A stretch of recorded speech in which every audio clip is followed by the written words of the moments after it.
So we are ready to go racing. The 9th round of the PPG IndyCar World Series as the field works its way around behind Johnny Rutherford in the pace car for the Budweiser GI Joe's 200 at Portland International Raceway in the Great Pacific Northwest. Robbie Gordon trying to get the tires scrubbed just as clean as he possibly can. Track nice and warm, temperatures going into the 80s here in Portland. A magnificent and beautiful day, crystal clear. 102 laps ahead. The first fuel stop, considering the yellows, could come about the 32nd lap. Some other information to consider as we head toward the start of this race. And that ongoing battle that is the Nations Cup, a battle in between the teams. It is still the United States looking so very strong in that particular fight. And there's an ongoing battle between these car manufacturers also, because here this weekend the Lola car that Michael Andretti is in, or Bobby Rahal or Paul Tracy, is not as good as the Rainier. They are struggling here this weekend. All right, and in today's field, as you ride on board with Paul Tracy, there's the breakdown of chassis, engines, and tires. So now let's go to the pits. Gary Gerald. Paul, two of the drivers in the Lola chassis who've had a frustrating weekend, the Newman Haas drivers, Paul Tracy and Michael Andretti. Tracy starting 7th, Michael 10th. And for Paul Tracy, further frustrations diagnosed this morning by Dr. Steve Olvey on site with tonsillitis. He has headache, he has fever, he has inflamed tonsils. He's not feeling anywhere near 100% as he seeks his 3rd victory of the season. He is starting in the 4th row. And here is the map of the track. 102 laps, 1.950 miles per lap.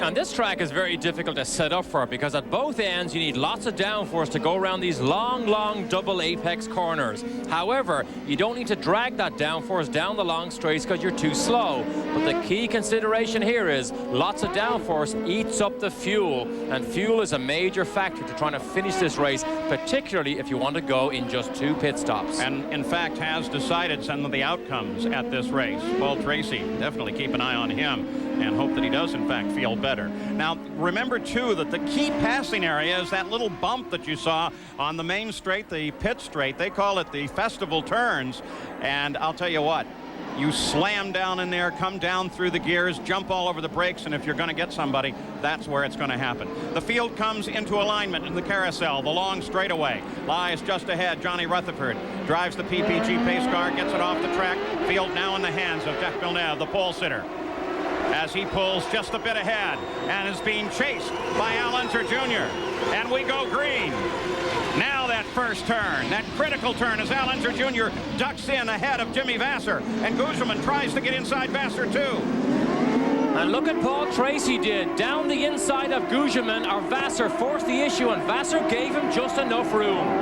Well, if he's got some sort of problem, it's not evident in that start. Paul Tracy looking very strong. Guzman now trying to close on the back end of Vasser. There's the leader of the race, the 27 car, Jack Villeneuve. He should be very powerful today. Fast in every session here. One of the few drivers, or one of the many drivers now running extremely low downforce, which means he is very fast down these long straights, and Al Unser Jr. knows that. Unser Jr. got a great start, though, jumping up from the 2nd row and dropping into 2nd place. Look at that smoke, though, but that's not a concern coming off of Junior's car. That is the wood burning. Wood burning, yes, indeed. Jabrock, which is a condensed wood that they run underneath these cars, and the Penske's in particular run on the deck and burn up a lot of that wood. So Paul Tracy flashes across the line in pursuit of Al Unser Jr. running in 3rd place, as once again you see the tremendous smoke as the cars bottom under braking here, and they've completed their first lap at Portland International Raceway at 108.025 miles an hour. And that was Vasser locks up the front brakes into that chicane. Back with Guzman, who was the fastest man, one of the fastest men this morning in the warm-up, goes to this race thinking that he has a realistic chance of having his best ever IndyCar finish. Closely followed by the rest of the Brazilian bunch. That was Gilles de Ferran and Christian Fittipaldi. Then Brian Herta, Bobby Rahal, and Michael Andretti round out the top 10. There's Christian Fittipaldi, the 15 car. A fellow that you seem to be very impressed with, too, as we watch the leader, and we can see the interval from 1st back to 2nd place, Al Unser Jr., who very quickly is going to be irritated with the presence of Paul Tracy and Jimmy Vasser, because they're right there. And just look at that impressive lead built up by Jacques Villeneuve already. Only 2 laps into the race. And the comment was made this morning, he must have phenomenal mechanical grip because he's able to go so fast with such little aerodynamic downforce or aerodynamic grip. Look at Tracy all over the back of Junior as he gets it sideways under power out of the chicane. And battle for second heats up while Tracy comes in, tries to poke his nose in behind Alonso Jr. once again. Working the second lap. This is the Lola versus the Penske. Alonso Jr. was delighted with the handling of this car. The Penske on full tanks this morning. He struggled on Friday a little bit, then blistered in qualifying with that time that put him on the second row. But in full tank running this morning, he was happy. Let's listen in on Paul. Fastest part of the racetrack.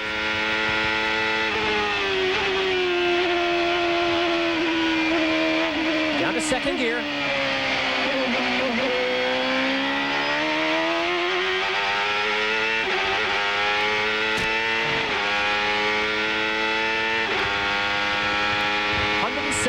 Miles an hour in full tanks. Watch how tight this is.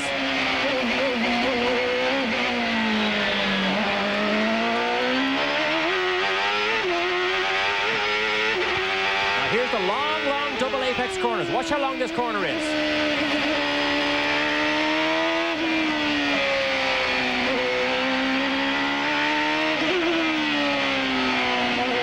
Doing his best and not able to stay with Junior. Look at Junior get away.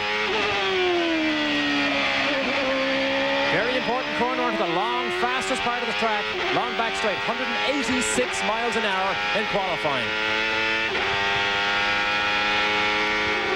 That battle's closer than it might appear. Tracy's, in fact, only 0.8 of a second back behind Al Unser Jr. As we watch Mauricio Gugelmin, Christian Fittipaldi, and Gilles de Ferran as they all battle. And the battle begins at 5th and extends really back through about 13th. They're all lined up. All in the Reynard chassis. This is a huge battle between manufacturers here. The first 3 positions in the race at the moment, Reynard, Penske, and Lola. So it is close. Brian Hurd has joined the back end of this group as well, trying to close in. Michael Andretti sits back just a bit. There's Bobby Rahal, as now he's closed in and joined that fight. Rahal, another driver who struggled mightily this weekend, again in the Lola. Here's a look at the start from Paul Tracy's car. Give you an idea how crowded it can get down here. He got a great jump. He goes inside, he goes outside. Look at this, brave move inside Vasser. Oh, Vasser sees him and just gives him enough room. Jimmy Vasser saved an accident there. A little further back, this is how the start looked from Bobby Rahal's car.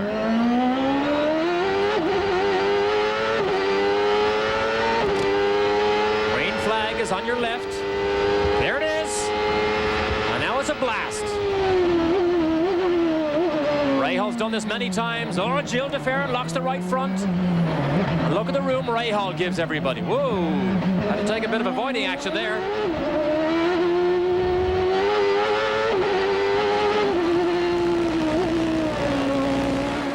Tell you something, those lenses tend to push objects away a little bit, so that was a lot closer than you might imagine between Rahal and de Ferran. So Jacques Villeneuve is the leader, and nothing's changed in the top of the order, and 5 laps are complete in the Budweiser G.I. Joe's 200. Budweiser G.I. Joe's 200. Here is the interval in between positions 1 through 6, and you'll notice Al Unser Jr. is sitting there at minus 1.8 seconds. He's closing that down very quickly. Look at him now as he comes around on this lap.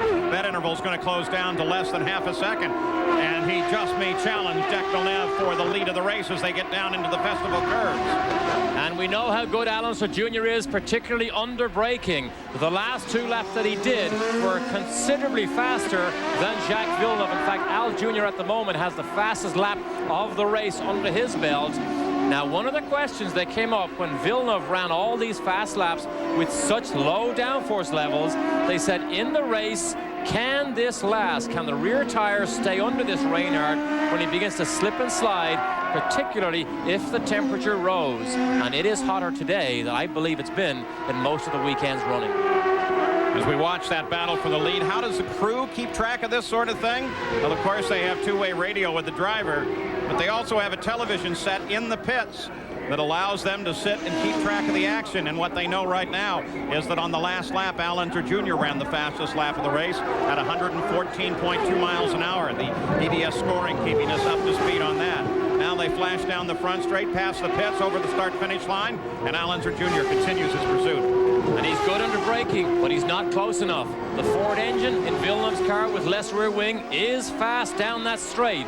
So I don't know whether Al Unser Jr. has the horsepower advantage in that Mercedes-Benz engine to catch Villeneuve. But all through the twisty section here, Al Jr. looks much, much faster than Villeneuve. Unser Jr. scored his first IndyCar victory here. He's also the defending champion of this race, holds the race record, held the track record until Jack headed out yesterday in the final round of qualifying, and just in the final minutes grabbed it away. Oh, he's under pressure here. Barry Green will tell you that Jacques Villeneuve is very, very good under pressure. Likes to absorb the pressure and not make a mistake. Look how quick Junior is through that S's. Jan Beekes, you can update us on Al Unser Jr.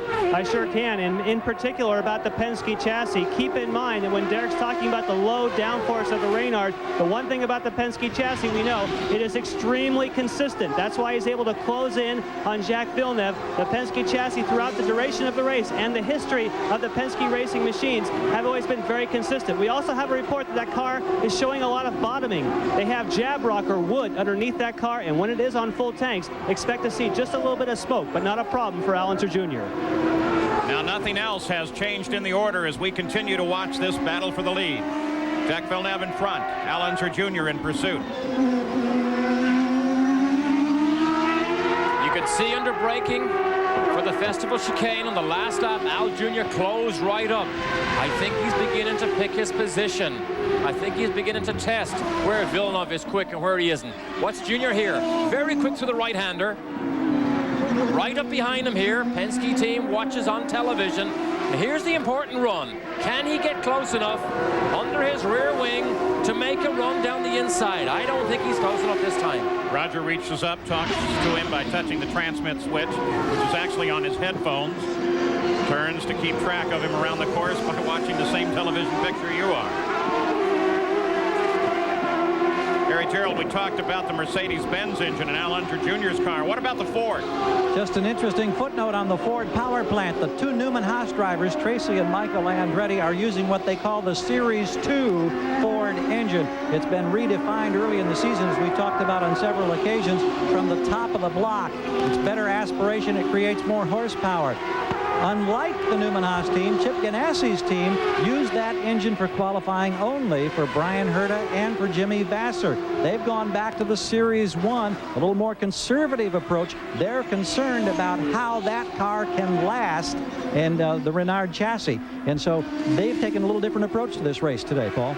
It's interesting, too, that was a possibility at the Indianapolis 500, but it was enough of a change internally in the engine that it no longer fit the rules. Here comes Little Al, but Jack comes right across the front and blocks him. Oh, but Little Al at least knows where he can do it. Oh, look at this. Look at this. Never been closer. Never been closer.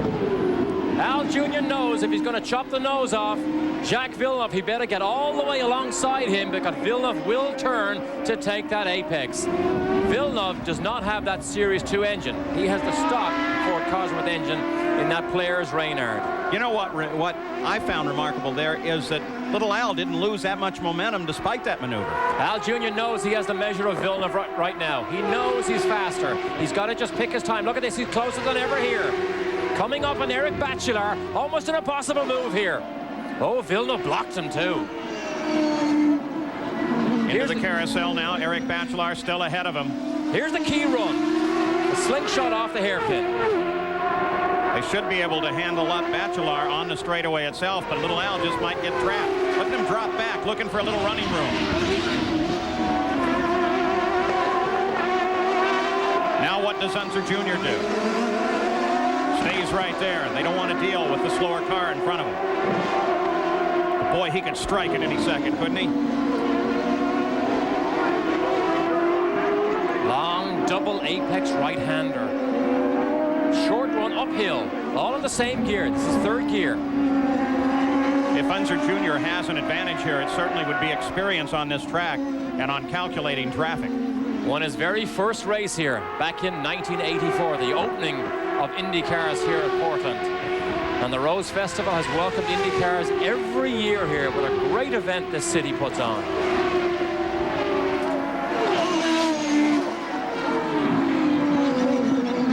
Still watching the fight for the lead, 13 laps. Complete. Nothing else has changed in the order. This is the battle on the course. And you'll notice that Al Jr. takes a wider exit line all the time off that hairpin. Seems to come off a little bit faster. Oh, he's on the limit too. See that little twitch under braking as he turned in.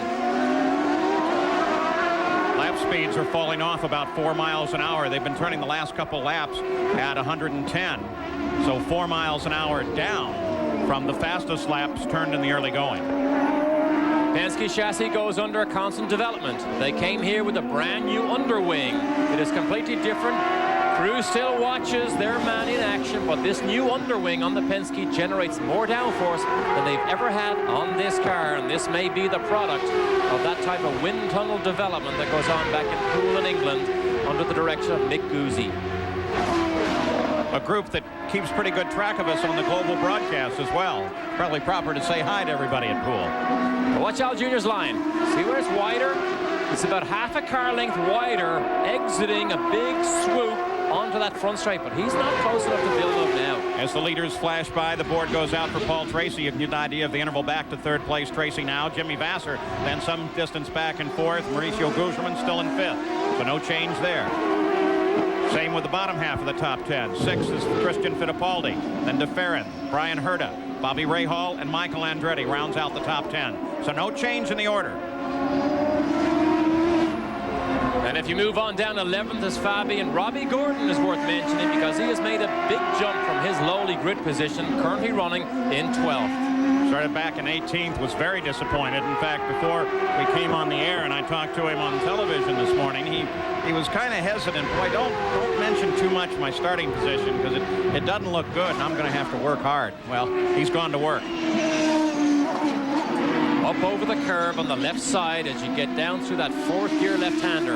Again, Junior's line is different. It is hard to close up behind the Ford engine in Villeneuve's car. Oh, this looks good here. This could be the move as Al Unser Jr. ducks to the inside, can't get it done. Oh. And it's such a risky move, Paul. If you cannot get all the way alongside the car, he will chop across, and then you're in line for a big crash. That's Hero that lies just ahead of them now. Let's hope that he's very aware of the leaders closing on his position. Needs to move aside. Hopefully he'll see the leaders move aside. Caught the wrath of Emerson Fittipaldi yesterday during qualifying. Emerson said he ruined both of his laps on a new set of tires, waved his fist. So hopefully he'll move over. So could this be the lap?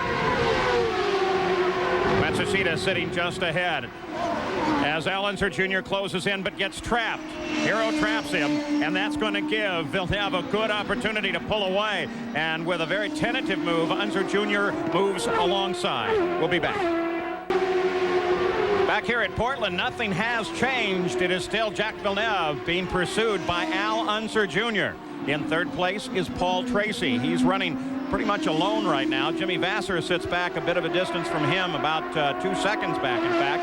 And then Mauricio Guzman of Brazil, and the other young Brazilian who is so solid this year in the rookie fight, Christian Fittipaldi.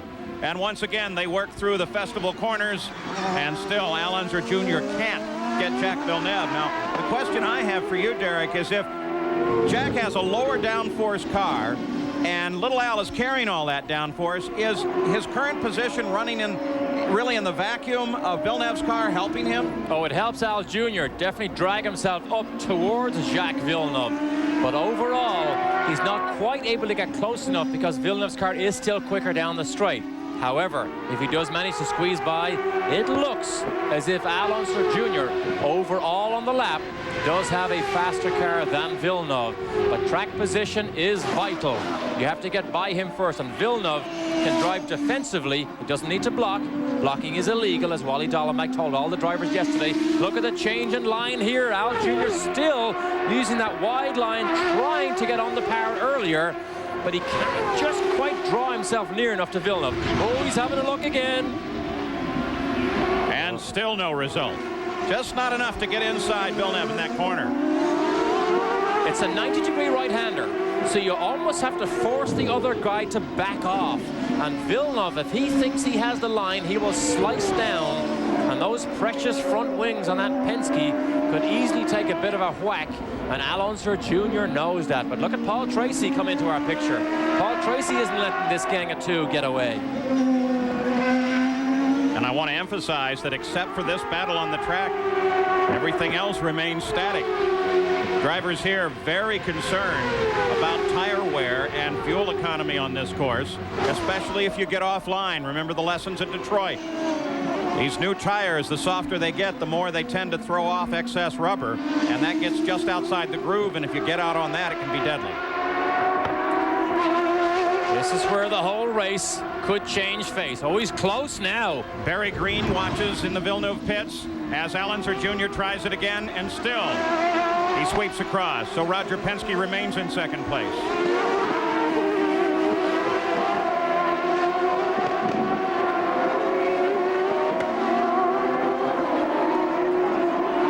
Great fight here. So difficult to make the pass in this infield, but you can see at the apex of the corners, Al Jr. is quicker through those apexes.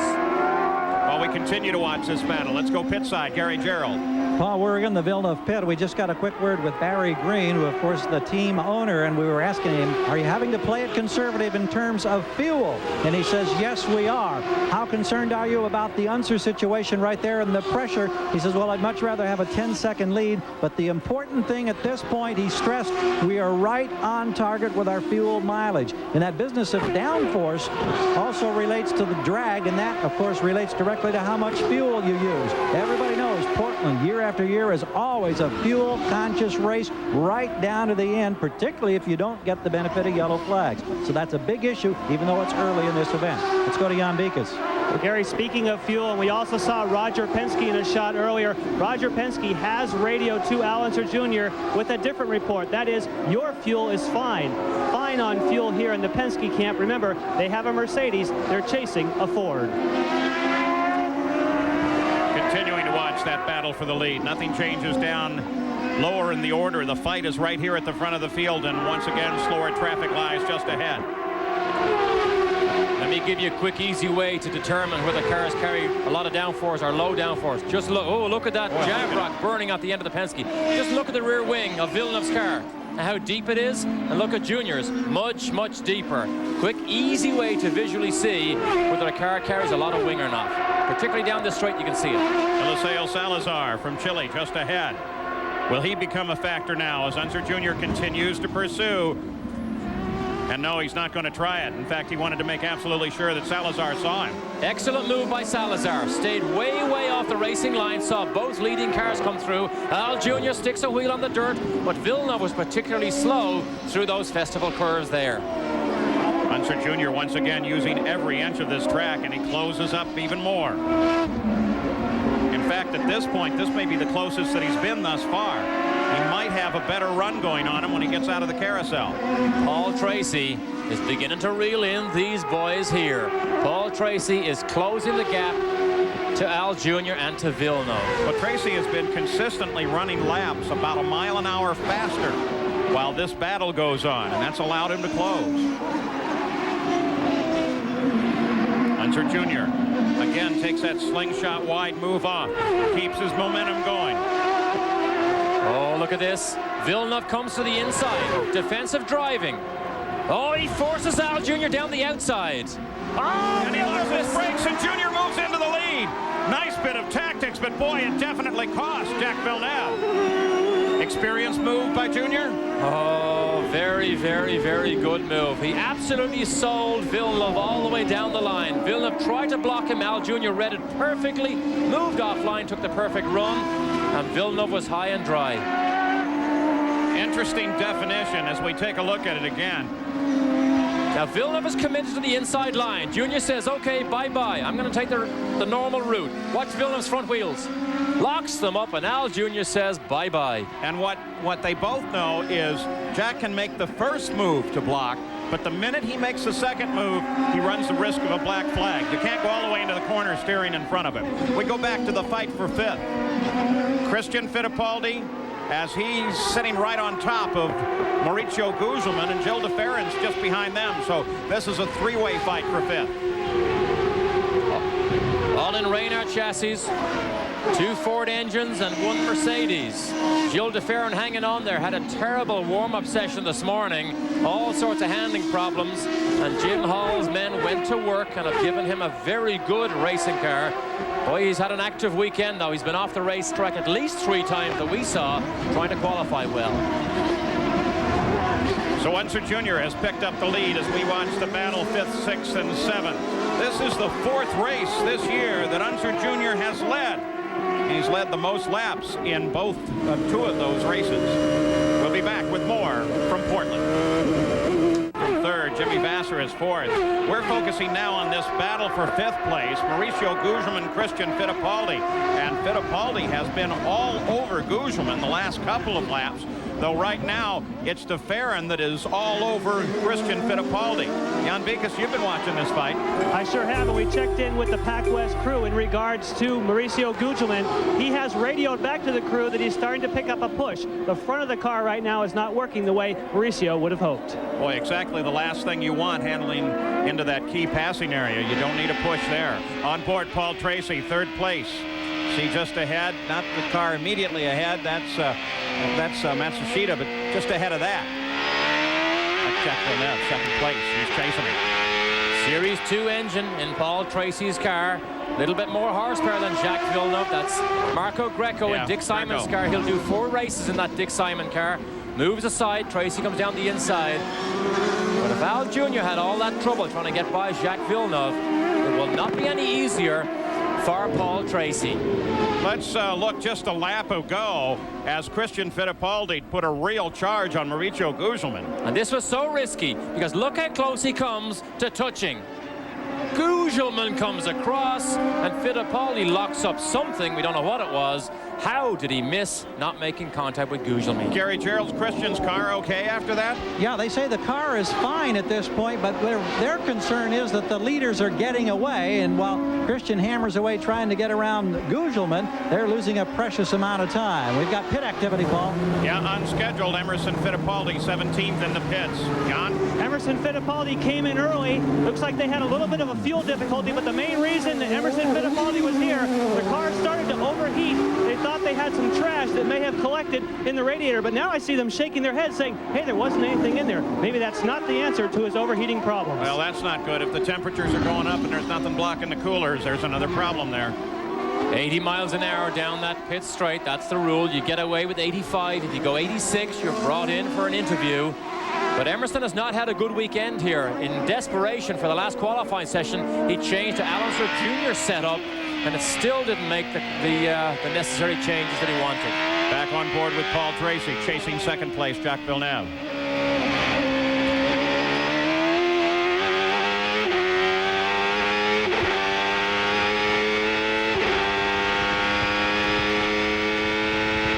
Watch him flying over the curves on the left. That's the lowest curve on the racetrack, the only one you can do that with.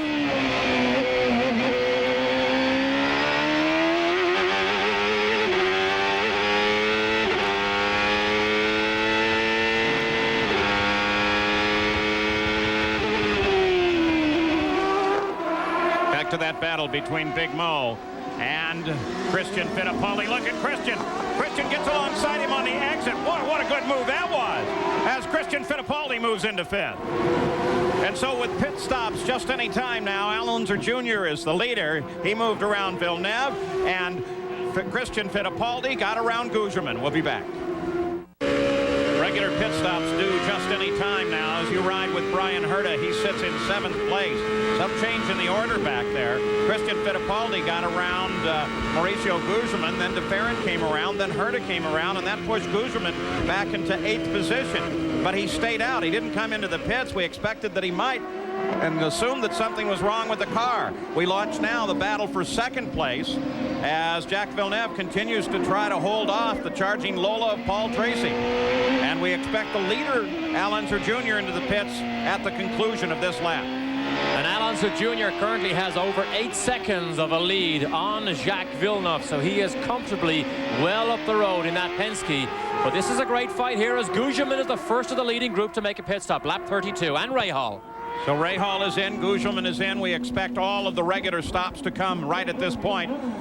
Stop, they didn't make many changes on Guzman's car. He rolled away, now Bobby Rahal rolls away. And Al Unser Jr. makes the roll in. Jan Bigas? Al brought it to a stop right on the marks, Paul. They're not expecting to make any changes here at the moment. It looks as though they're putting on scrub tires, not sticker tires, onto Al Unser Jr. These are tires he's run before. He's just waiting for fuel. He's out of the way. It's a little over 14 seconds for Al Unser Jr. Al Unser Jr.'s out. Jacques Villeneuve picked up the lead on that stop. And Paul Tracy now moves up to 2nd place. And this is going to be interesting then on the battle of the fuel tanks. That's right, Paul. The key is here. Al Jr. does not have the same fuel economy as these 2 leading cars here. They can go longer. Now, if Jacques Villeneuve or Tracy can go 2 more laps, they can maybe make this race in just 2 stops. I'm not sure Al Jr. can do that if this goes green all the way. Well, we could consider this, too, that Al Unser Jr. came out of the pits 15 seconds behind Paul Tracy and slid into 3rd place. But if lighter cars, maybe a little faster, they can pull away for another couple of 3 laps. They might just put enough interval on Al Unser Jr. to be able to get in and out without him being in that much of a challenging position. But the reality seems to be that they may come screaming out about the time Al Unser Jr. comes past. And look at the traffic jam coming out of that pit lane. Stefan Johansson, Raoul Boesel. But here's the 2 leading cars, 34 laps in the book. They will do 35. Those cars possibly can do just 2 stops. Marco Greco makes his stop. Penske pit reporting that Emerson Fittipaldi is still having an overheating problem. They watch it on the telemetry. Here's the Honda, Andre Ribeiro. Running Firestone tires, the leading Firestone car now is Scott Pruitt, who is 1 lap down. So not a good race this weekend for Firestone. Development needed on that tire. Brian Herta came in as well, pitted just ahead of him. Boy, look at Tracy right on top of Jack now. The tonsillitis medicine must have worked because it doesn't affect him here. Gets trapped a little bit behind Zampedri. Good move by Zampedri, though. Comes offline, lets Tracy through. And Jack's going to turn down for the pits. Tracy's going to follow him. So 1st and 2nd place head into the pits. And as they crossed the line last time, Al Unser Jr. was a mere 18 seconds behind. He's gobbling up the distance right now. But Jack makes his stop. We look for any changes. And we look for a battle of the pit crews here. Who can get their man out? Half a second will make a difference here. Remember, Jack's crew has been great in pit stop contests, but then so has the Newman Haas team. Oh, they had a great one. There goes Villeneuve. Jack. Jack got out just ahead of him, and Paul Tracy's coming out slow. There he goes. He finally gets the clutch dumped. He really doesn't have to worry about the speed limit, considering he's way up there at the end. Jan Bikas? What happened, Paul, is at the very end of that pit stop, it turned out he did have a problem leaving here. We'll find out. It sounded to me, though the revs came really high, but he still almost stalled it. Well, it cost him dearly. He was close in pursuit, but now he's got some distance to make up. But that was a great pit stop competition right there between the 2 leading cars. And we saw how a second and a bit made such a huge difference because Jacques Villeneuve is a long way down the road. Gary Gerald, update on Jacques Villeneuve. Team Green did another sensational job, as you saw, 13.5 seconds. They didn't change anything that impacts the handling setup on the car. Tony Cicali told me they are right where they want to be with fuel, and if fuel plays into this, as it seemingly always does at Portland, you've got to say right now, early advantage goes to Villeneuve. Keep in mind also, Paul, they won the Miami season opener by virtue of their work in the pits. Well, Al Unser Jr. retook the lead on those stops. Then Jack Villeneuve slid into second place, about 13 seconds back, followed by Paul Tracy, Jimmy Vasser, and Christian Fittipaldi. So the first stops of the day are complete on the 35th lap. And we've had 2 changes in the lead now, one on the course when Unser Jr. got around Jack Villeneuve, and then in the pits when once again it was Villeneuve changing positions with Unser Jr. and then Unser Jr. taking it back. So the run continues. 36 laps are complete here. And Bobby Rahal currently runs in 10th place as you ride with him at Portland International. Back at the Budweiser G.I. Joe's 200, part of the famous Portland Rose Festival. A magnificent time here as you ride on board with Danny Sullivan, who runs at the end of the order of those on the leader lap in 16th position. The leader, of course, is Al Unser Jr., followed by Villeneuve, then Tracy, then Vasser, then Christian Fittipaldi is 5th. 6th is Brian Herta, then Michael Andretti, Gilles de Ferran. Mauricio Guzman's really fallen down, now runs in 9th place, and Bobby Rahal runs in 10th. As you ride with Sullivan, the next car ahead of him, not the one on the screen, but the one he's looking for, is Robbie Gordon, who's about 7/10 of a second ahead. Danny having a bit of a struggle. He's had good days here in the past. On the pole 3 times. He won back in '88, but he hasn't looked sharp here all weekend. Struggling to keep up with his teammate Big Mo. Keep an eye there on Danny Sullivan as we watch Christian Fittipaldi making his move to get inside of Matsushita and put him down a lap. There comes Vasser, who runs in 4th. Excuse me, Herta. And Michael Andretti, who sits back in this order in 7th place.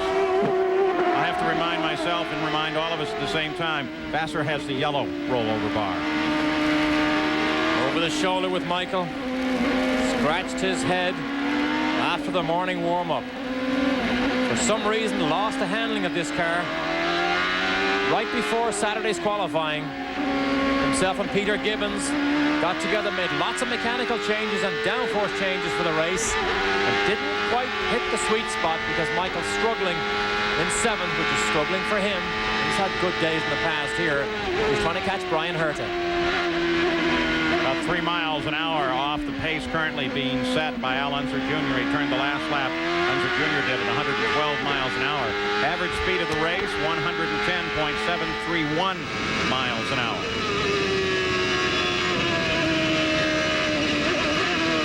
Right now with Robbie Gordon. Danny Sullivan is the car behind him trying to catch Gordon. And what a difference setup can make. The man who dominated in Detroit, languishing back in 15th here. Spent a lot of time this weekend playing with a new viscous differential in this car. Has taken it out for the race, but spent a lot of time trying to make that particular new differential work. It didn't. They didn't like it, but they lost precious time to set up for the race. And Gordon may now be paying the penalty because he is faster than he looks right now. Yeah, but if it works, it's really going to help. And of course, it's nothing new. Penske had them last year, and Newman Haas has run a viscous diff, which is basically a hydraulically activated differential as opposed to the regular one that's been used since Reynard came to IndyCar racing. And that's all the argument last year and the year before about traction control. That's where all that argument actually came for. It was getting the power down very well. Well, Emerson Fittipaldi is still struggling, eh, Gary? Yeah, Paul, he made a second stop here on pit road while we were in that last commercial break.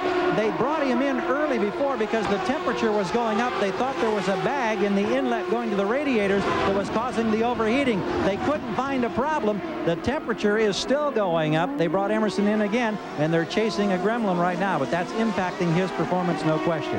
Jan? Yeah, I can give you a quick report on what happened to Robbie Gordon. We saw him a minute ago. Some of these teams are having a problem at the moment during the pit stops with the air jacks sticking in the asphalt. What is happening is it's very hot out here. Yesterday they had a NASCAR race. They spilled a lot of gasoline, and that really held up Robbie Gordon in his first pit stop. So additional problems to deal with as we watch Raul Boesel trying to pick his way up through the field. Moves to the inside of Andre Ribeiro. That's not a pass for position. Right now, Boesel is looking for Stefan Johansson in his 94 Penske, which is the car just ahead of him and running in 12th place. Bozell not having a good weekend either. You look at the list of races he's had this year, it's a phenomenal run of bad luck. Even at Indianapolis, when he believed he could possibly win the race, he broke an oil fitting, and that in fact was the oil that was dropped in turn 2 that caught Scott Pruitt out, put him on the wall, and of course changed the face of the race for Firestone. Alonso Jr. now running into traffic. Fernandez just ahead. They're at 110.7 miles an hour. Average speed is 3 miles an hour ahead of the record. You're looking back from Brian Herta's car, 6th place, as he comes inside Greco and tries to hold off Michael Andretti, who jumps the curve just to stay with him. And you see what Marco Greco did there? I don't think he saw Michael. He turned in and went, whoa, turned back out of the way to give Michael just enough room. Dropping back into that car of Michael Andretti with Herta just ahead.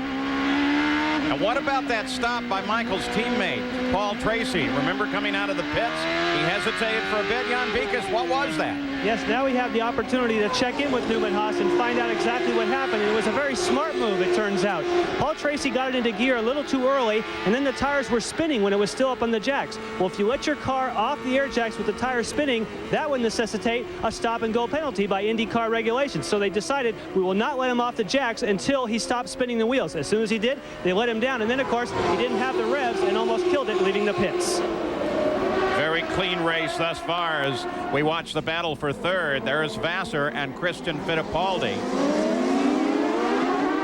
Scott Pruitt battle for fourth here. And Scott Pruitt right ahead of him in the Firestone car. The worst result they will have this season. They were a surprise on how good they were all this season. But this has been their worst weekend of racing so far. And look at Christian Fittipaldi. Might take advantage of a slow-moving Scott Pruitt. Eric Bachelard gets around Pruitt there, hops over the curb.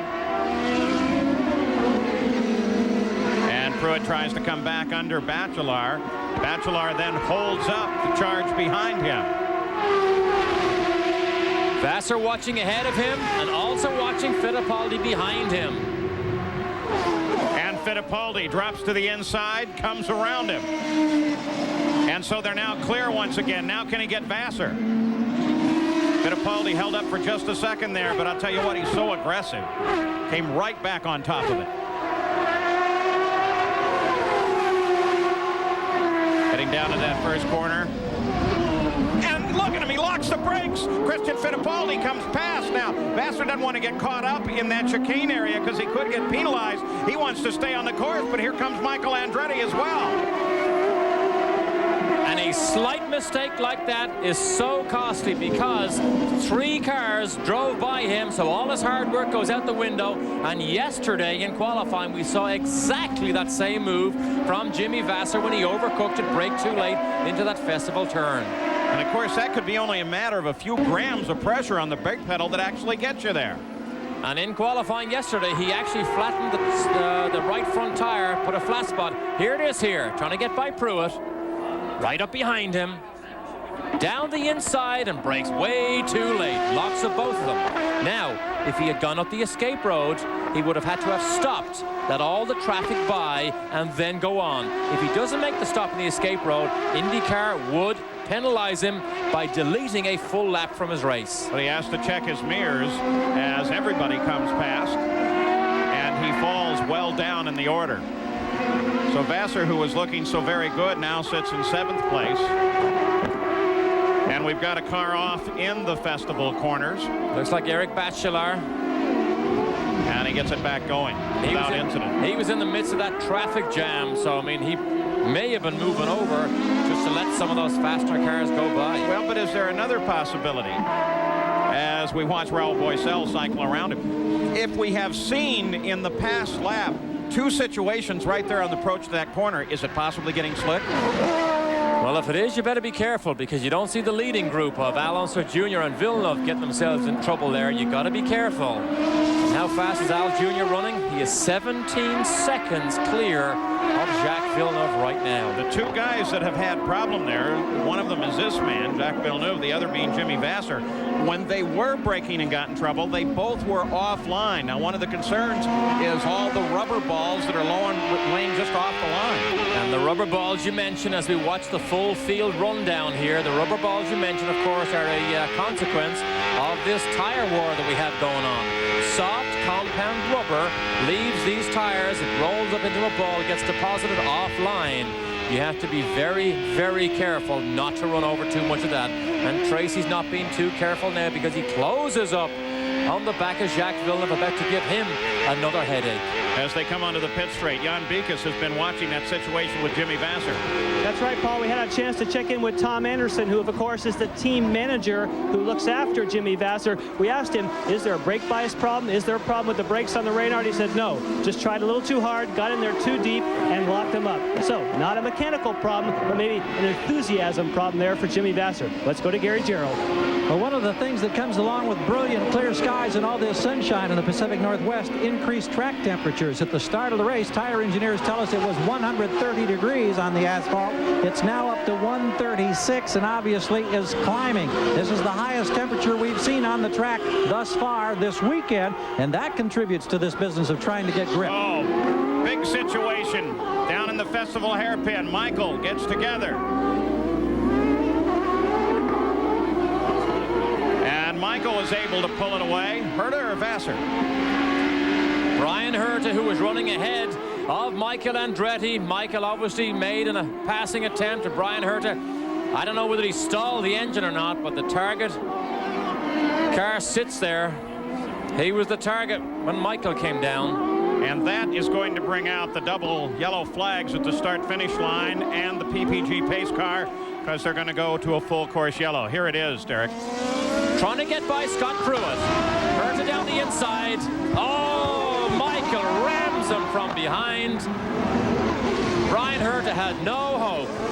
Mugged from behind by Michael. Brian Herta was the innocent bystander there.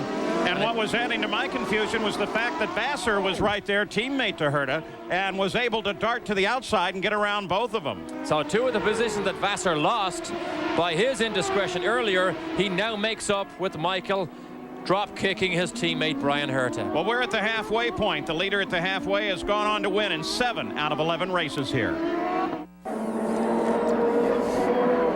Back at Portland International, the Budweiser G.I. Joe's 200 under a full course yellow now. Al Unser Jr., of course, the leader of the race. Here's what set up that full course yellow. Brian Herta, Michael Andretti, Jimmy Vasser in line. They move alongside Pruitt. And Herta has the line, clear and simple. Michael brakes way too late, drop kicks Brian Herta, had no hope of getting around himself, and Michael was lucky to get away with this. He does make contact with the rear suspension. I don't know whether there's anything damaged. And gets it back on the course and stays in competition. Now here's the onboard view from Michael. Here what was happening, he was fishing for gears, couldn't get the gear he wanted. Whoa, he got the revs he wanted. So Michael was able to get it back on force and continue on. Now the view from Herta.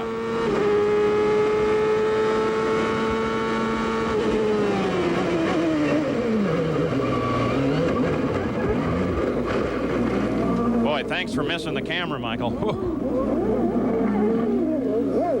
Now, while that was happening, this was going on. Paul Tracy was making his close at the back of Jacques Villeneuve. This is the battle for second place. We're in traffic.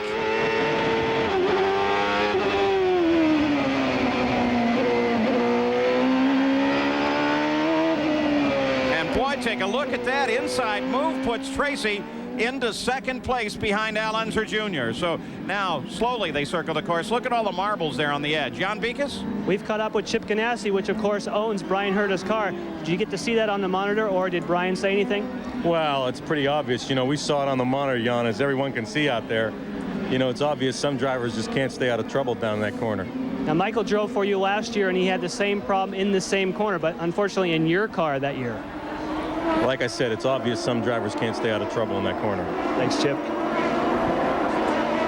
We're ready to go back to green flag racing. Herta's car sits off the edge of the course. And it's not Brian Herta he's talking about either. No, the driver it's that not. can't stay out of trouble.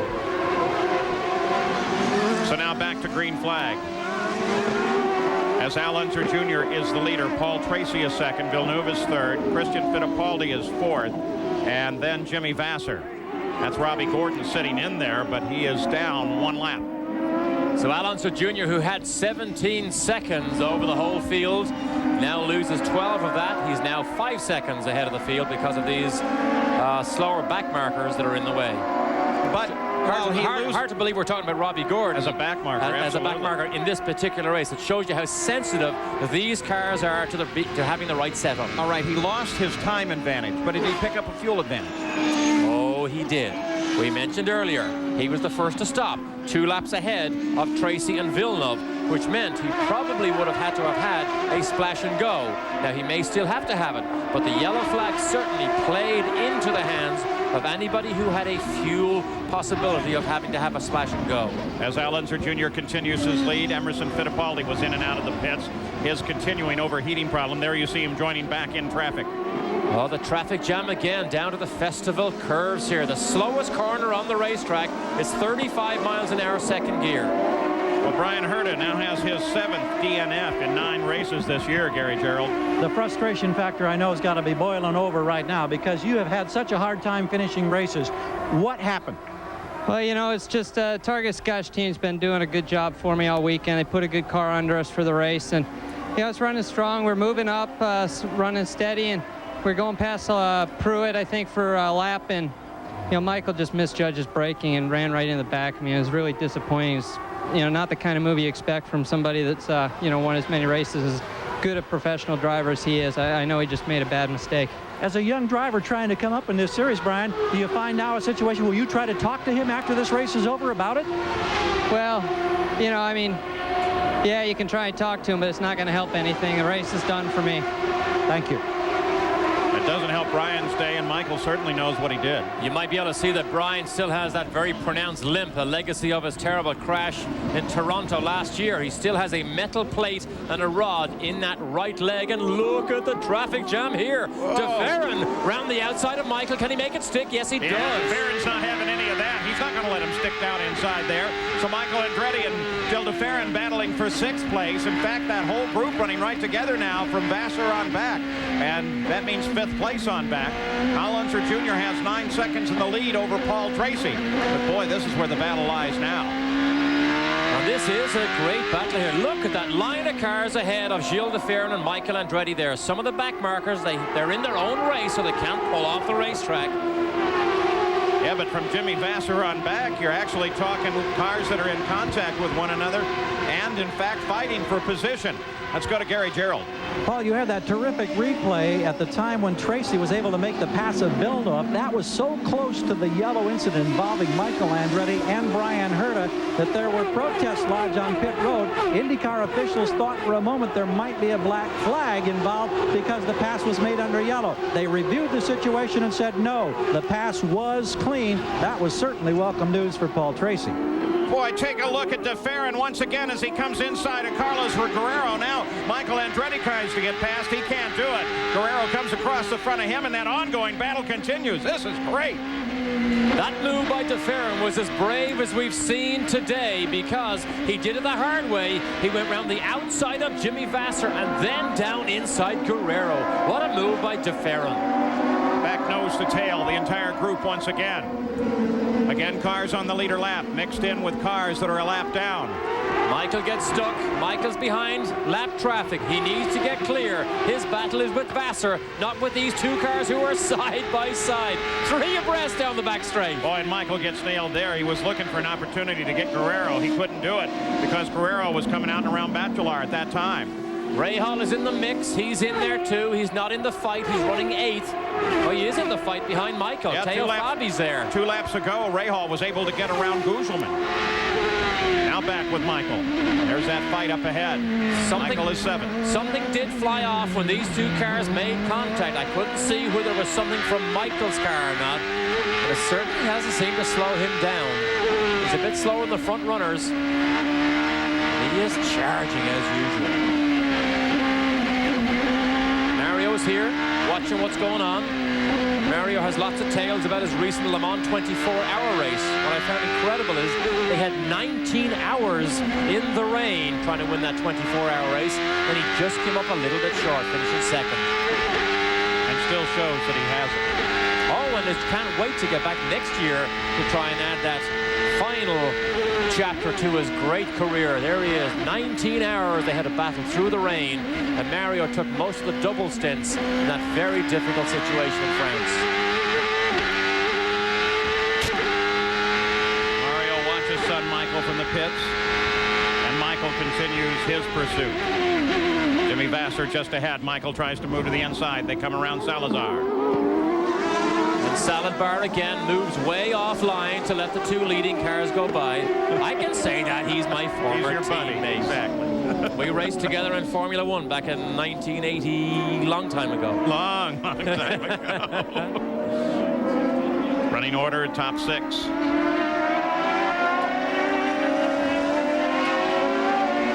DeFerrin will talk about that move for a while to come yet, as Vasser will. Jimmy Vasser, of course, survived a monumental crash at Elkhart Lake just last week while testing. At 200 miles an hour, Vasser had a rear tire explode and literally left the racetrack and turned upside down in one of Chip Ganassi's cars and had to go by lifeline helicopter to Milwaukee. Had no injuries, in fact, hardly affected him at all this weekend. So Al Unser Jr. continues his lead in the Budweiser G.I. Joe's 200. Second place is Tracy, and then Jack Villeneuve. 61 laps complete. Al Unser Jr. the leader. You ride with second place Paul Tracy. The leaders have been turning laps at 111 to 113 miles an hour. Michael Andretti still doing everything he can to worry Jimmy Vasser. In this case, though, he has to be very careful as he comes around Andre Ribeiro. Ribeiro is running in 19th place, a lap down and not part of the fight. But boy, very much, Vasser and Andretti are locked in battle, and it's a fight for 6th. And it is a great fight. There's the tight shot of the nose. You can see that the center of the nose made contact with Brian Herta's car. And luckily, everything else is intact. It looks as if it is fully intact. So Michael should have no handling change on that car. And obviously with the speed he's running chasing down Vasser, he doesn't seem to be any slower than he was earlier in the race. Even with the yellow, we continue to run at a record pace, 107.8 miles an hour. The race record set by Al Unser last year. Al Unser Jr., 107.7. Let's go pit side, Gary Gerald. Well, we told you about the fact that Paul Tracy's got tonsillitis and is really battling the elements here in the cockpit today. He has said virtually nothing on the radio except just a few moments ago he told the crew that he wants something to drink. He never takes fluid during the course of the race under normal circumstances, but that throat's given him a lot of discomfort. So when he makes his second and expected final stop, he'll take on some fluid then. We also have a report, Paul, that Tracy thinks Sullivan may be blocking him on the racetrack. Paul? Eddie Cheever out of the car. Race is over. Driving for A.J. Foyt. Oh, and we've got problems back in the carousel or the festival turns again. Carlos Guerrero. Teo Fabi, it looks like. Yep, and so it is. Boy, that's too bad. Teo, who went so well on Friday here. Robin Hurd, his engineer, was here, had him running in the top 3. Robin left, and Lee Dykstra took over the setup of this car. Good new young team here run by Tony Brunelli, but Teo Fabi losing a lot of time and brings out the double yellow. So we go to our second full course yellow of the day in the Budweiser G.I. Joe's 200. Back in Portland, very scary situation just now in the pits as Danny Sullivan came in for his stop. Many of the leaders were in as well, and suddenly a fire erupted on Danny Sullivan's car. And with the help of crews from everywhere, you can see some of AJ's guys came down there and threw water on the car, which is the great thing about the fuel bean methanol. You just dump as much water as you can on, and it takes it down below its ability to burn. But it was a scary moment, and in fact, you still kind of look around and make sure that there is no fuel in the pits. Jan Beekes? Well, what they're doing, Paul, is they doused everyone here with water right now. Everyone is checking to see if everyone's okay. You can see here that Danny Sullivan is talking with some of the crew. The thing you do with the water is methanol will dilute with water. Of course, gasoline will not. It looks obviously as though the fire is out. A lot of water around here, and you can obviously see that everything worked the way that they always hope methanol fires will. We'll have to check to see if anyone did get scorched. Danny Sullivan apparently is okay. Girlfriend Over Brenda. talks to Brenda. That is the scary thing for a driver, because you can get trapped in those cars. Here it is. They get Sullivan out, but the flames are on the right side of the car. There's a crew member right behind on fire. He's on fire and he doesn't realize it. You hate to see that type of activity because you just don't know how serious it could be. Boy, look how fast they responded, Jan. Everybody's okay. Well, there's a big crowd obviously around Danny Sullivan. Everyone's streaming in to find out what happened, and we'll just join the interview in progress. Danny, what happened? Well, I can't really say 100%, but Zig gave me the word to go and took off, and Jerry wasn't totally disconnected, so it just twisted the nozzle when it comes out and sprayed fuel everywhere. And you know, there's so much hot stuff around there, it just ignited it. So did you get burned at all? No, as far as I know, nobody did. I mean, I think there were some hot people, but I don't know if anybody really got burned. Well, I'm sure that's not how you wanted to end it, but thankfully everybody's okay. Thank you. Well, good news. Only his second DNF of this season for Danny Sullivan. He's been in there, been in the fight. And we have another full course yellow, not due to that situation, but due to the blockage down in the first turn. And that gave everybody this opportunity. Al Unser Jr., as the leader, came into the pits during the yellow, as in fact did most of the leaders of the field. In fact, we look down the order, everybody came in. Watch Penske. See this? Whoever they were watching on the racetrack, Paul Tracy did the same thing. That's who they were worried about. That's who they were worried about. He was down at the end. Watch for little Al come out. His stop was only just over 11 seconds. Now, here's the key, though. Al Unser Jr. will have to go 39 more laps if he's to finish without another pit stop. Gary Gerald? Well, Derek, you mentioned that he took on fluid. We knew that he wanted some. He didn't have much time because that had to be one of the most sensational pit stops we've seen this entire season. It was 11 and a fraction seconds from the Newman Haas team. Tracy got his sip of fluid. He is back out there. It was a brilliant stop. But the key here is that it came with 39 laps to go. And I think that means we're going to see everybody back on pit road for a third time before this one's over. Jan? Well, Gary, the fact that he could do that pit stop in 11 seconds tells you something. They didn't fill that car up. You can't do it that fast. But the Penske team, on the other hand, I think they got a full load of fuel into Al Unser Jr. The crew is very upset about the yellow. A lot of times they're excited. It's because they wanted to pit on lap 69. They knew that would be their last pit stop. Now, they're not totally sure. It's a Penske gamble. They said, we had to come in because if everyone else did and they could make it, that would be the race. We're under yellow at lap 66. Thank you, Jan and Gary. This is Danny Sullivan's onboard camera during that stop, which resulted in a fire. Nothing yet.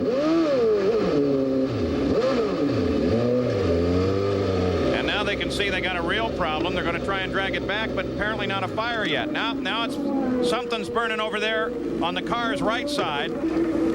That's the trouble with methanol, is you can't see the fire. And that's A.J. Foyt's crew that you see dump the water onto Danny Sullivan's car. So everybody lends a hand when trouble like this breaks out. And Danny, being no fool, took a quick exit from the car, almost an ejection seat. So under full course yellow now, Al Unser Jr. is still the leader over Paul Tracy and Jack Villeneuve as the Budweiser G.I. Joe's 200 continues from Portland International as part of the Rose Festival. Hello, Al Unser Jr. is the leader of the race. Let's go to the pits right away. Begin with Jan Beekes. Paul, you talked about the A.J. Foyt crew working on that fire with Danny Sullivan, but that was because Eddie Cheever had just come in with a problem. What put you out? I had a cooling problem. One of the clamps fell off and I lost all the water. In the beginning of the race, I lost first gear, so it wasn't that good of a weekend. Now tell me, were you there when that fire broke out, or were you already back here? I'm glad that we have such a good crew. I'm actually, now that I saw what a good job they did with Danny, I'm sure if we have that problem, I have no problem at all. They'll put it out there. Seconding is fireman. That was very ugly. I don't know what happened, but I think Danny pulled away with the fuel vent still on, and there was methanol all over the place. And all of the crews around there, everybody kicked in and made sure there was a lot of water spit around. But things like that can get ugly very quickly. Now, I know you've had some personnel changes here at A.J. Foyt Racing. The engineer you worked with is no longer with you. Is that kind of disrupting your rhythm right now? I think he had to go back to Lola to do some design work. He was working for us part-time. We've had, I think our biggest problem is that we've been snake bit the last 4 races and we can't seem to get a rhythm back, but we'll pick it up. we're still in an evolving mode right now. But the help, we still get consistent help from Lola, and that engineer was on loan to us. Now they've called him back. We know you'll be back. Let's check in with Gary Gerald. Well, now the guessing game really gets underway in earnest regarding the fuel situation and the remaining laps, because the normal distance here at Portland is about 35 laps, and we saw Tracy go 35 laps early along with Villeneuve in terms of fuel economy. Each one of these laps under yellow is helping these teams. We asked Tom Wirtz here, who is in tune with both the Newman Haas drivers, Michael Andretti and Tracy, about that great stop for Tracy, under 12 seconds. I said, did you get a full load of fuel? He grinned. He says, we think we got enough fuel we're going to need. We're hoping we can go all the way. But I think you clearly get the feeling it is going to be a guessing game. They may need one more yellow before this is over. Paul? Well, 2 thus far today, though the good news is they also were able to get some sweepers out on the course during this yellow and clean up some of that rubber debris that has been on the edge of the racetrack. Under yellow, Al Unser Jr. is the leader. Paul Tracy is second. Jack Villeneuve is second. Don't forget Sunday night baseball, San Francisco Giants versus the LA Dodgers. The Giants' Barry Bonds has had to pick up the slack due to the injury to Matt Williams. And as usual, the 3-time National League MVP is putting up some impressive numbers. That game tonight, 7:56 Eastern. We're ready to go green racing once again. They circulate, heading for the pit straight. They should see a green flag as they come screaming off that final corner, the carousel. And here we go. Al Unser Jr. handles up the one problem that he had, which was Scott Pruitt sitting ahead of him, and put some distance between himself and the 3-car of Paul Tracy. Jack Villeneuve is able to close in just 1 car back, separated only by Eric Bachelard. Look at Christian goes by Villeneuve. Oh, what happened there? Well, Villeneuve is in trouble under braking. Locked up the right front, was slow in. Now he's in all sorts of trouble. Now, there's more than that, yeah. There's more than that now. Villeneuve just suddenly slowed on the exit of the corner. And now he's almost nowhere to be seen as Paul Tracy continues to try to work his way up. Comes around to Alessandro Zampedri in the Peyton Coyne car. There's Villeneuve, but running off the pace and well back. In deep trouble. Something wrong with Jacques Villeneuve. We don't know. In deep trouble. Look at the traffic jam behind him, and Johansson goes to the outside. Big Mo is in there. And in fact, Jack's trying to keep out of the way as the rest of the field comes stringing past. Whatever it is, it's a shame they couldn't have fixed it under yellow. Has he got a puncture? They all look up. That's funny. Well, the race control is saying that, and this comes in from the corner workers, SCCA corner workers from several regions around here, manning the corner stations here, that he might have run over debris, but the tires look good. Of course, that doesn't mean that they are good. Gary Gerald's right there. Well, we watch this team, this sensational driver. Boy, you see him shake his head in frustration. We hear it may be debris that he ran over on the track. I'm not sure that the crew knows. They're all anxiously on this side of the wall watching the crew change tires. Now they're pointing out something back there on the left rear suspension, and there may have been debris from Scott Pruitt's car. Now the engine's off. And one of So the they're going to have to peel the bodywork back here. One of the IndyCar officials, Gary, noticed something on the left rear of the car. Let's see if we can look at the replay and figure out what happened, Derek. And it's a simple start. Al Jr. clears Scott Pruitt. Paul Tracy pulls out of line also. Jacques Villeneuve back behind. He's following Paul Tracy. Nowhere close to him. That's Robbie Gordon right behind him. Now watch what happens when he gets into the braking zone. There's something flickering. Yeah, that's just a tearaway that I think came from... Oh, Jacques Villeneuve goes over it, and suddenly the car begins to... Something happened right as he put his foot on the brakes. The car made a twitch, locks up that right front, and he's slow from there on. Well, that was flickering on the course there looked to be a tearaway off of Matsushita's car. Gary Gerald? Well, here's Jacques. What happened? Just when I hit the brakes, something broke on the left rear, and that's it. Do you know if it was suspension or was it a rotor in the braking, or do you have any idea? It must have been in the suspension because the right front was raising up in the air. Possibly a shock mount? Could be. Boy, how tough is this after this terrific run that put you on the pole with a new track record? Yeah, the car was pretty good. We were pretty low on downforce, and with the heat, the car was sliding a lot. It was a hard race, but we were keeping our position, and it was looking good for the end. And it doesn't help as far as that championship is concerned right now either, does it? No, definitely not. Well, he continues a wan smile, and he looks ahead now to the next event. It'll be at Elkhart Lake.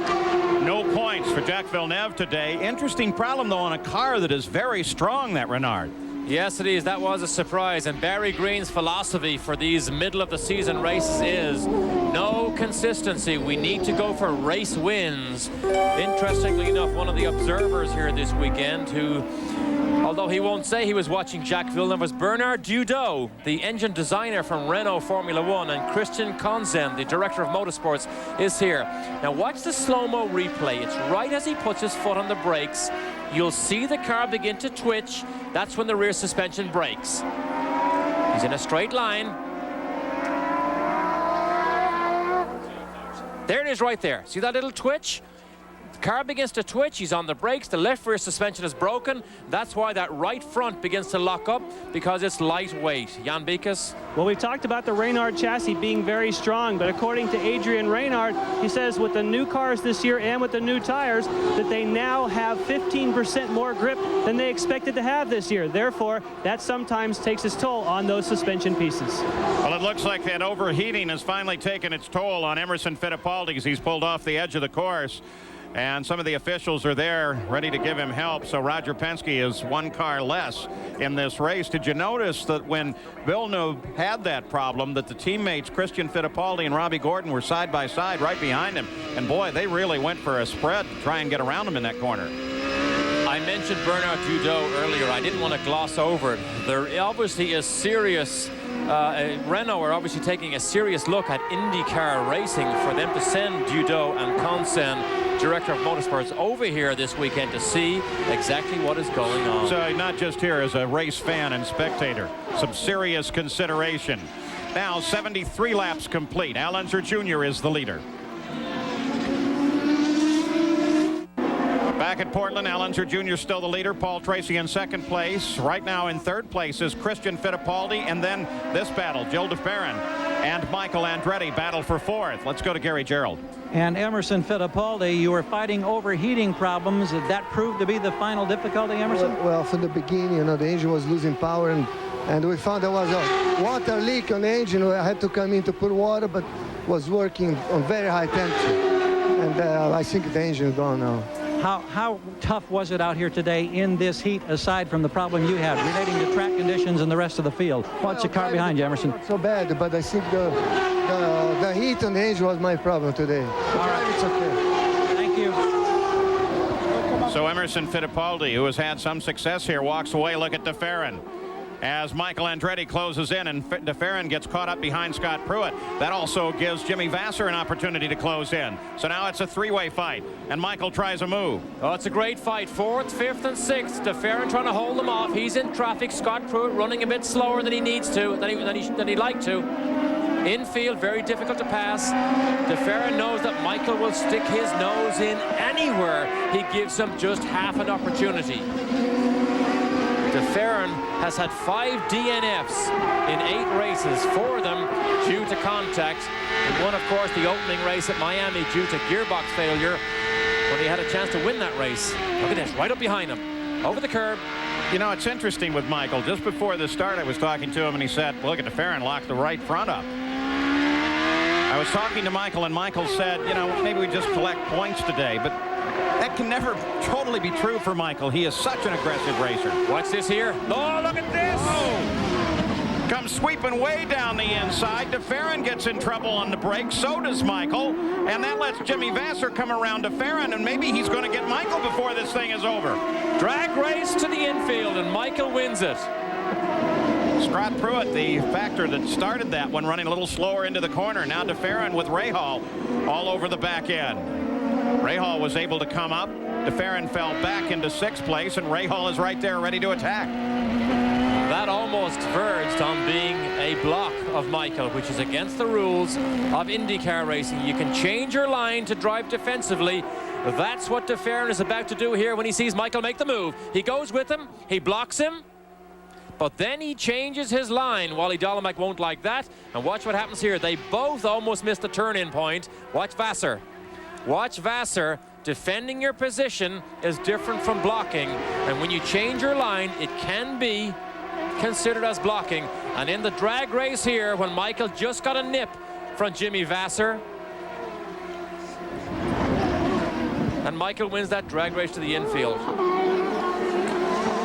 So Michael and his former team owner probably going to have a conversation. He's now managed to put the Kmart Lola mark on both of Chip Ganassi's cars. I got a feeling Chip isn't going to like it. Let's take a look at it from Michael's onboard camera. Watch DeFerrin make the move.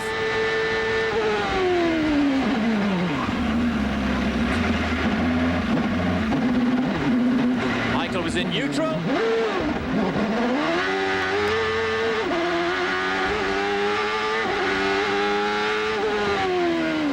That was a case of he was braking so hard he didn't have time to down change to the gear he wanted. He went through in neutral. Then he realized he was in a gear that was way too high for the drag race. That's where you see him fish for gears, and then he got the blast of acceleration. Oh, good stuff, Derek. We were talking about this yesterday when we were watching Michael Andretti on our coverage of qualifying. And Rahal tries to get inside DeFerrin, but I'm not so sure he can hold it. DeFerrin keeps the corner for the moment. Now Rahal's got him. Oh, you have to hold your breath, even when we're this far away, when you see two cars die for that apex on that slow left-hander. And thankfully, they each knew they were there, and Rahal manages to squeeze past Gilles DeFerrin, who has gone from 4th all the way back to 7th. We were talking about Michael and his onboard camera view. Whenever he gets under a heavy braking situation, you can see him just kind of sink down in the cockpit. Part of that's G-loading, but you also wonder whether or not he's reaching out to touch the brake with his toes. Now watch as he comes way down in the cockpit. And it's so clear. Look at that. It is so clear. We watched it during practice and qualifying. Every corner, he goes 3 sponsors down. Vasser was side by side. He goes 3 sponsors down. He does indeed, down the staircase. I wonder if that means that if you're a lower sponsor on his helmet, you don't have to pay quite as much because your exposure isn't as long. Johansson and Bozell, we see them in the shot there. Johansson running 8th, Bozell 9th, Big Mo is 10th, so this is a fight here for the on the racetrack also. Fernandez is in there. Although he's not in the battle, he is a lap down in 12th. DeFerrin lights up those tires again under braking. Hunter Jr. leads it by only 8 seconds, though. Paul Tracy is 2nd. Christian Fittipaldi is 3rd. They run separated on the race course, not in contact with anybody. The battle is here with DeFerrin, Johansson, Bosell, and Gugelman. Tony Bettenhausen's team, a new team manager, Martin Dixon, who was with Stefan Johansson at the Onyx Formula 1 team. We mentioned Mauricio Gugelman running in 10th, DeFerrin in 7th. Jan Bikas, you've been tracking them both. That's right. Those are two drivers that we saw further up in the order, now sliding back. First of all, Mauricio Gugelman. He feels as though the rear shock absorber, something is happening there in the heat. Those rear shock absorbers seem to be going away. We check with Jim Hall as far as Gilles DeFerrin goes. He says, no, we don't have a problem. It's just that we're slipping back right now, but they're not sure what might be up with that car. And did you see DeFerrin there? Because DeFerrin reached up and was waving at Pruitt to say, look, I'm back here. Can you get over to the left because I'm right in the middle of this battle with Johansson right behind me. Well, Al Unser Jr. has now led the most laps in the race. It's the 3rd time this year that he's scored the point for the most laps led. And if they finish the way they are right now, Al Unser Jr. will move to the points lead for the PPG Cup. Back in a part of the Portland Rose Festival, the Budweiser G.I. Joe's 200, as we watch the leader with 8.3 seconds lead over 2nd place Paul Tracy. Al Unser Jr., he's led the most laps. If he stays where he is, he'll pick up the points lead in the fight for the PPG Cup. But it's not much of a lead. In fact, any one of 6 drivers could move past it at any time. And there is the move by Johansson. And that was a scramble past Scott Pruitt to put him between himself and Bozell. It wasn't for position, but Johansson had difficulty passing Scott Pruitt. It doesn't look like it's going to last long either. Bozell is going to be right back at Pruitt. And Christian Fittipaldi running 3rd is off the course. Oh, no. He had such a good run going. What a great afternoon Christian was having. He's been fast here all weekend, never been to this racetrack before, and it looks simply as if he wants a tow, so that may have just been a simple mistake that put him off the road on the first of the infield left-handers. Looking over the car, no evidence of contact. He wants him to get him back going again. Frustrated with the long wait that he has. Michael Andretti moves into third place. Jimmy Vasser will come into fourth. Had a lot of misfiring on Friday on Christian's car, but now he makes things easier for Paul Tracy because there's no pressure from third place now on Paul Tracy. Paul Tracy's sole sight now is in front of him. The leader of the race and his former teammate, Al Unser Jr. Hiro Matsushita just ahead, moves to the inside. Tracy comes past. There's the leader of the race, Al Unser Jr., the #1 car of the defending PPG Cup champion. Now take a look up at the end of the course, looking for second place. There we go. That's the interval that Paul Tracy has to make up. That is over 8 seconds, which, unless he gets a yellow flag, in fact, it's over 10 seconds now as he crosses the start-finish line and goes through the timing beams. This car has benefited from going back to last year's braking system on the front of these cars. They did it for Detroit. It was much better. Remember all the trouble Paul Tracy had in Miami in the opening race when he crashed, I think, about 4 or 5 times and said the brakes wouldn't work properly? Well, in fact, as the races wore on, the twin caliper front braking system that Lee Lola's had, that they were designed with, would wear out so much that they would lock the rear brakes. That's why Michael crashed in Australia. They're much happier now under braking with the old system fitted back to these Lolas. Back on board with Paul Tracy, as you can see, he closed for a bit, and then when he got into traffic, he lost out, but now he's got a clear shot. On the last lap, Paul Tracy was 4 miles an hour slower on the lap than Unser Jr. Unser Jr. turned it at 112, and Tracy was down at 108, but he picked the speed up to 111.7 on this last lap. So Paul Tracy is back trying to close in again, 10.9 seconds behind. We watch DeFerrin, currently in 8th place. Johansson closing on DeFerrin. Christian Fittipaldi finally got restarted. He's going again, but he's fallen well through the order. He's off the leader lap, running in 13th position right now. What a disaster for Christian. You never come back from spending that much time off the racetrack. He'd probably continue on here. I don't see any damage on the car at all, but threw away a rostrum position, which is unusual for Christian, because Jackie Oliver, his former team manager of Arrow's Formula 1, will tell you he is one of the drivers that is particularly good at always coming up with the results when you need them. So Christian Fittipaldi back in the run. Only 2 drivers have had no DNFs this year, Al Unser Jr. and Mauricio Guzman. Al Unser Jr. is at the top of the order. Sullivan, all part of it. Also, you get an opportunity to pick up some great IndyCar merchandise, some caps, some T-shirts, so when the IndyCars come to your area, you can be ready. And if you have a few extra bucks, the 1994 Lola chassis used by Mario Andretti on his Arrivederci tour. Derek, you can pick that up, maybe $250,000, no problem. Hey, no problem. Whatever you say. Hey, it's in your pocket. No, I think you could buy it. Al Unser Jr. is still the leader, started 3rd, now runs at the lead. He's led the most laps. Here's the real question. 25 laps ago, he made his last stop for fuel. The math does not carry him to 102 laps. Roger Penske's no doubt done the calculations, and in the last, 3-4 laps, Derek? Not only he, but most of the front of the order, most of the top 10 is going to have to be in for a stop. The captain knows that, but we also believe that Tracy may have to be in for a stop or a splash and go, which we have seen many, many times here at Portland. This track, because of so much acceleration, just sucks up the fuel. All right, let me ask you a question then about pit position. Paul Tracy is the closest pit to the exit. Roger Penske is about a quarter of the way down the pits. There's an 85-mile-an-hour absolute speed limit. It's really 80, but they'll give you 5. Who has the advantage, if anybody? If they do a good pit stop and maintain 80 miles an hour all the way in, all the way out, nobody has the advantage. Jan Beekes? Well, when you talk about that pit position, remember that they are each positioned in a way that they can come in as nearly as fast as they want, and then in Michael Andretti's case, he can get out as quickly and as, of course, his teammate Paul Tracy. Now, the point I was going to make is about Penske Racing. Just check with Richard Buck in the situation with Al Unser Jr. Said, can you make it to the end? Of course, we speculate no way, but he said, well, it's going to be tight. In other words, giving us hope that, well, it is possible that he could do it, but we expect to see him in here with about 2 laps to go. And of course, at this point in a run like this, nobody's giving you the most accurate information. That's staying very tightly guarded within the team. Al Unser Jr., you saw him as he flipped a tearaway off of his helmet coming through the S's the last time, but this is a lap or so before that.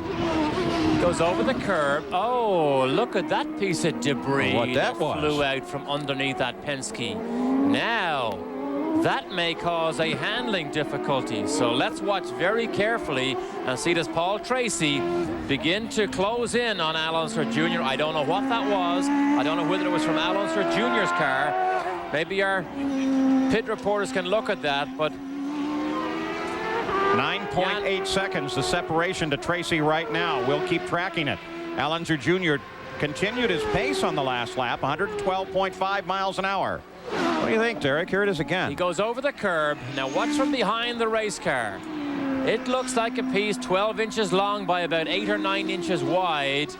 And I don't see him run over that, so that may have come from the Penske.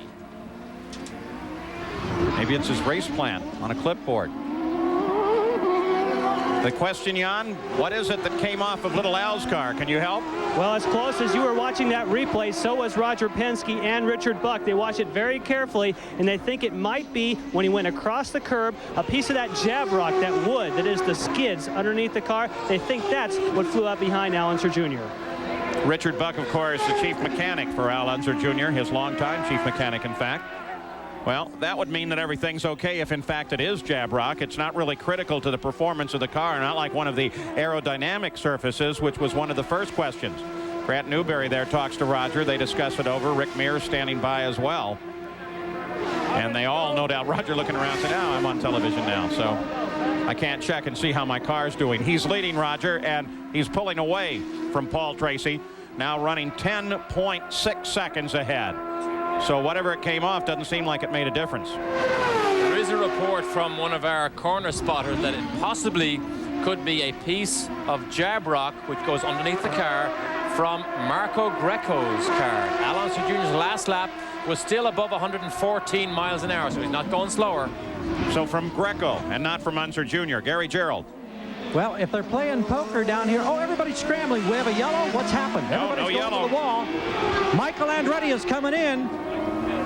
Flat tire, we're told. Flat tire for Michael Andretti. We were just going to say if they're playing poker on fuel, they were emphatically insisting no splash and go needed. But a puncture has brought Michael Andretti in. His teammate Tracy continues to run second as we watch the tire change for Andretti. No other changes on the suspension, and he's out of here. Oh, but it was costly. Dropped him down to 8th, last position on the leader lap. He went in 3rd, came out in 8th. But he did get the fuel. And it took him 11 seconds, so that was more than just a splash and go. That was not a time stop. So he took a lot of fuel onto that car. You heard the rev limiter? They rev these now to 13,300 revs during qualifying. Race revs for the engine is about 1,300. That rev limiter is so efficient that it simply does not allow the driver to rev the engine high enough to break it, no matter how much throttle he gives it. Well, all of that action moves de Ferran up to 5th. But Stefan Johansson in a 1-year-old car is still working very hard on Gilles de Ferran. Unser Jr. is still the leader, 11 seconds now ahead of Paul Tracy. Thanks, Jim. Of course, golf coverage coming up next. The Senior PGA Tour, the conclusion of the Nationwide Classic. We'll send it right back as soon as the run is done here, but we've had some changes. Paul Tracy was running in 2nd place and just suddenly slowed on the main straightaway. Now with just 6 laps to go, pulled it off and around into the paddock area.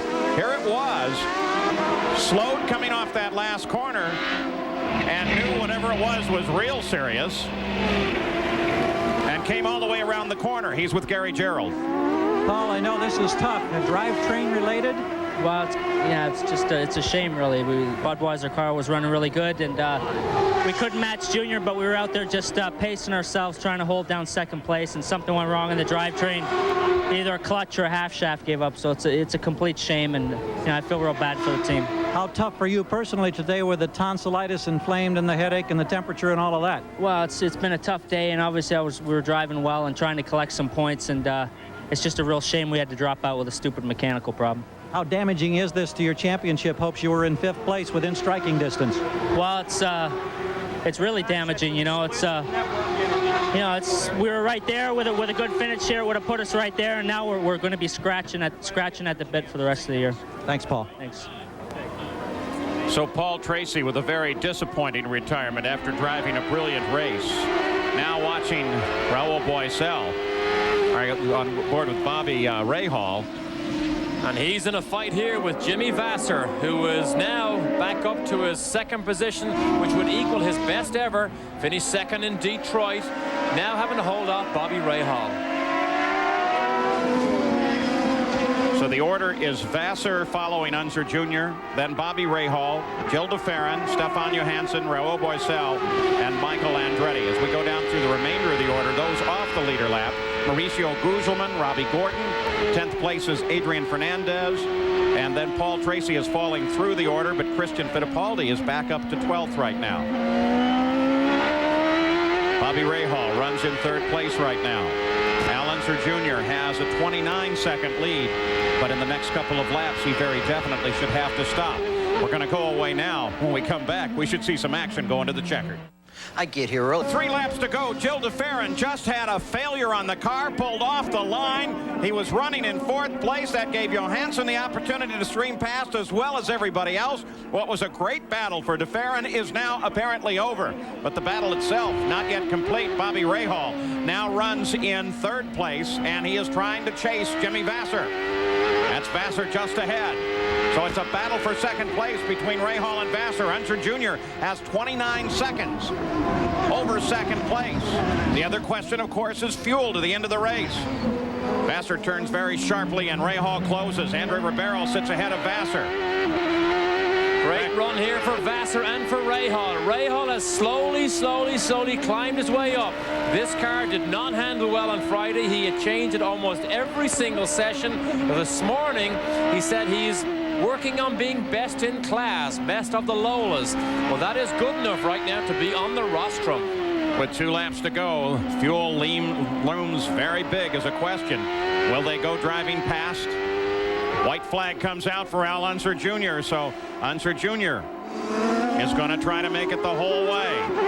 That piece of debris we saw was not from Al Jr.'s car. We do believe it was from Greco's. We mentioned that earlier. We do believe it was not from this Penske. So it's plain sailing now. We know he has enough fuel.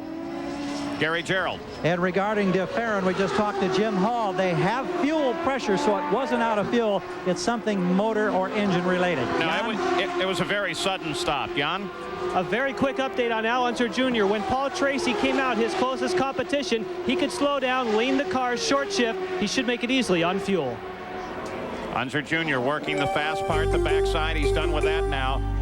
29 seconds. He is ahead of 2nd place Jimmy Vasser. He's cruising through these last S's and the last right-hander. Still has power on the car, though.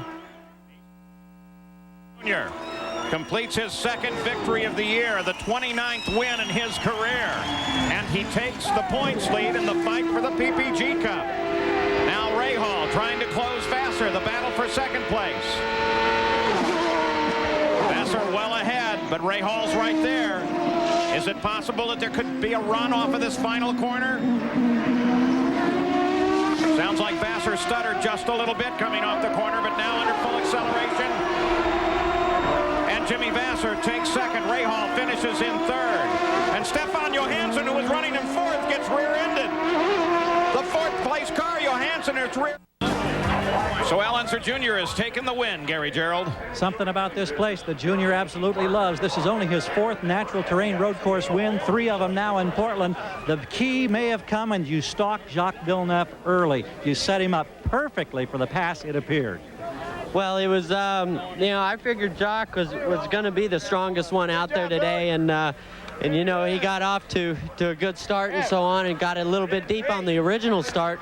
But then, you know, he started to go away, and it was going to be tough. But he ended up backing up to me, you know, and I was able to stay with him. And then it was just, you know, I was really waiting for the pit stop because my guys are the best in the business, and we were waiting for them. But so he's done it again. Team Penske's back, and he's vaulted to the head of the standings, Paul. Well, and the cycle continues. Al Unser Jr. adds his name to the cycle that we started at the start. Now, this was the battle for fourth as Michael, in the final turn, punted Stefan Johansson. Michael, therefore, finished fourth. Johansson dropped way down to sixth. I don't think this was Michael's fault. Johansson obviously stalled exiting that onto that front straight, and Michael had no option but to run into him. So here is the unofficial order of finish, with Al Unser Jr. taking the win, followed by Vassar, Rahal, Michael Andretti, Raul Boisel, Stefan Johansson, Guzman, Gordon, Fernandez, DeFerrant. We take you all the way through the order now. Al Unser Jr. takes the points lead, but Robbie Gordon stays real tight in second place, and any one of 6 guys could vault into the lead with the win at the next race, which is, of course, at Road America at Elkhart Lake, Wisconsin. Golf is coming up next. Al Unser Jr. has taken the win here, his second win of the year. I'm Paul Page for Derek Daly, Gary Gerald, and Jan Beekes. So long.